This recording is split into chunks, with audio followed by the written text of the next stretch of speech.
Hi friends, village accountant officer ಗ್ರಾಮ ಲೆಕ್ಕಾಧಿಕಾರ 1,000 ಹುದ್ದೆಗೆ ಎಷ್ಟು ಜಿಲ್ಲೆಗೆ ಎಷ್ಟು ಅಪ್ಲಿಕೇಶನ್ ಬಂದಿದೆ ಸಂಪೂರ್ಣ ಮಾಹಿತಿ ಈ ವಿಡಿಯೋದಲ್ಲಿ ತಿಳಿಸಿಕೊಡುತ್ತೇನೆ.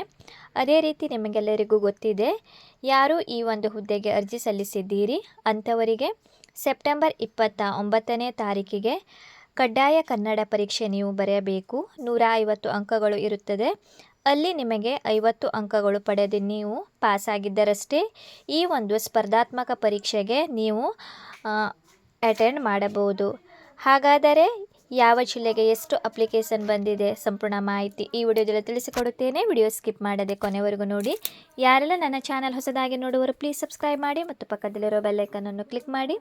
ನಾನು ಹಾಕುವ ಈ ರೀತಿಯ ಹೊಸ ಉದ್ಯೋಗದ ಮಾಹಿತಿ ಬೇಗನೆ ನಿಮ್ಮ ಹತ್ತಿರ ತಲುಪುತ್ತದೆ. ಉಳಿಕೆ ಮೂಲ ವೃಂದದ ಹುದ್ದೆಗಳ ಸಂಖ್ಯೆ ನೋಡೋಣ. ಬೆಂಗಳೂರು ನಗರದಲ್ಲಿ 32 ಹುದ್ದೆಗೆ 29,850. ಬೆಂಗಳೂರು ಗ್ರಾಮಾಂತರ 34 ಹುದ್ದೆಗೆ 28,500. ಚಿತ್ರದುರ್ಗ 32 ಹುದ್ದೆಗೆ 26,000. ಕೋಲಾರ 45 ಹುದ್ದೆಗೆ 32,000. ತುಮಕೂರು 73 ಹುದ್ದೆಗೆ 34,825. ರಾಮನಗರ 51 ಹುದ್ದೆಗೆ 32,000 ಅಪ್ಲಿಕೇಶನ್. ಚಿಕ್ಕಬಳ್ಳಾಪುರ 42 ಹುದ್ದೆಗೆ 32,893 ಅಪ್ಲಿಕೇಶನ್. ಶಿವಮೊಗ್ಗ 31 ಹುದ್ದೆಗೆ 27,000. ಮೈಸೂರು 66 ಹುದ್ದೆಗೆ 35,000 ಪ್ಲಸ್ ಅಪ್ಲಿಕೇಶನ್. ಚಾಮರಾಜನಗರ 55 ಹುದ್ದೆಗೆ 32,000 ಅಪ್ಲಿಕೇಶನ್. ಮಂಡ್ಯ 60 ಹುದ್ದೆಗೆ 31,520 ಅಪ್ಲಿಕೇಶನ್. ಹಾಸನ 54 ಹುದ್ದೆಗೆ 31,500 ಅಪ್ಲಿಕೇಶನ್. ಚಿಕ್ಕಮಗಳೂರು 23 ಹುದ್ದೆಗೆ 26,520 ಅಪ್ಲಿಕೇಶನ್. ಕೊಡಗು ಇಲ್ಲಿ ಕಡಿಮೆ ಹುದ್ದೆಗಳಿದ್ದ ಕಾರಣ ಡಾಟಾ ಸಿಕ್ಕಿಲ್ಲ. ಬಾಗಲಕೋಟೆ 22 ಹುದ್ದೆಗೆ 23,000 ಅಪ್ಲಿಕೇಶನ್. ಧಾರವಾಡ 12 ಹುದ್ದೆಗೆ 9,630 ಅಪ್ಲಿಕೇಶನ್. ಗದಗ ಗೊತ್ತಿಲ್ಲ, ಡಾಟಾ ಸಿಕ್ಕಿಲ್ಲ. ಹಾವೇರಿ 34 ಹುದ್ದೆಗೆ 26,000. ಅದೇ ರೀತಿ ಉತ್ತರ ಕನ್ನಡ ಕೂಡ 2 ಹುದ್ದೆ ಖಾಲಿ ಇದೆ, ಅಲ್ಲಿ ಕೂಡ ಡಾಟಾ ಸಿಕ್ಕಿಲ್ಲ. ಅದೇ ರೀತಿ HK ಕಲ್ಯಾಣ ಕರ್ನಾಟಕ ಸ್ಥಳೀಯ ವೃಂದ ಹುದ್ದೆಗಳು.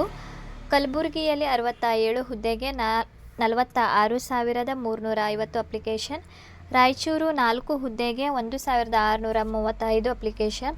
ಕೊಪ್ಪಳ 16 ಹುದ್ದೆಗೆ 8,570. ಬಳ್ಳಾರಿ 9,320. ಬೀದರ್, ಯಾದಗಿರಿ, ವಿಜಯನಗರ ಡಾಟಾ ಸಿಕ್ಕಿಲ್ಲ. ನೋಡಿ, ನಿಮಗೆ ಈಗ ಮೊದಲು 29ನೇ ತಾರೀಕಿಗೆ ಕನ್ನಡ ಕಡ್ಡಾಯ ಪರೀಕ್ಷೆ ಇದೆ. ಅಲ್ಲಿ ಪಾಸಾದವರಷ್ಟೇ ನೀವು ಈ ಒಂದು ಸ್ಪರ್ಧಾತ್ಮಕ ಪರೀಕ್ಷೆಗೆ ನೀವು ಕುಳಿತುಕೊಳ್ಳಲು ಅವಕಾಶ ಮಾಡಿಕೊಡುತ್ತಾರೆ. ಸೊ ನೀವು ಎಲ್ಲರೂ ಚೆನ್ನಾಗಿ ಸ್ಟಡಿ ಮಾಡಿ. ನೀವು ಪಡೆದ ಕನ್ನಡ ಕಡ್ಡಾಯ ಪರೀಕ್ಷೆ ಯಾವುದೇ ರೀತಿಯಿಂದ ನಿಮ್ಮ ಒಂದು ಸೆಲೆಕ್ಷನ್ಗೆ ಅದು ಕನ್ಸಿಡರ್ ಮಾಡುವುದಿಲ್ಲ. ಅದು ಜಸ್ಟ್ ನೀವು ಈ ಒಂದು ಸ್ಪರ್ಧಾತ್ಮಕ ಪರೀಕ್ಷೆಗೆ ಎಲಿಜಿಬಲ್ ಆಗಲು ಆ ಒಂದು ಕನ್ನಡ ಕಡ್ಡಾಯ ಪರೀಕ್ಷೆ ಮೊದಲು ಅವರು ನಡೆಸುತ್ತಾ ಇದ್ದಾರೆ. ಸೆಲೆಕ್ಷನ್ ಪ್ರೊಸೆಸ್ ನೀವು ಸ್ಪರ್ಧಾತ್ಮಕ ಪರೀಕ್ಷೆಯಲ್ಲಿ ಗಳಿಸಿದ ಆಧಾರದ ಮೇಲೆ ನಿಮ್ಮನ್ನು ಅವರು ಆಯ್ಕೆಯನ್ನು ಮಾಡುತ್ತಾರೆ. ಈ ಮಾಹಿತಿ ಇಷ್ಟವಾದರೆ ನನ್ನ ಚಾನಲನ್ನು ಸಬ್ಸ್ಕ್ರೈಬ್ ಮಾಡಿ ಮತ್ತು ಪಕ್ಕದಲ್ಲಿರೋ ಬೆಲ್ಲೈಕನನ್ನು ಕ್ಲಿಕ್ ಮಾಡಿ.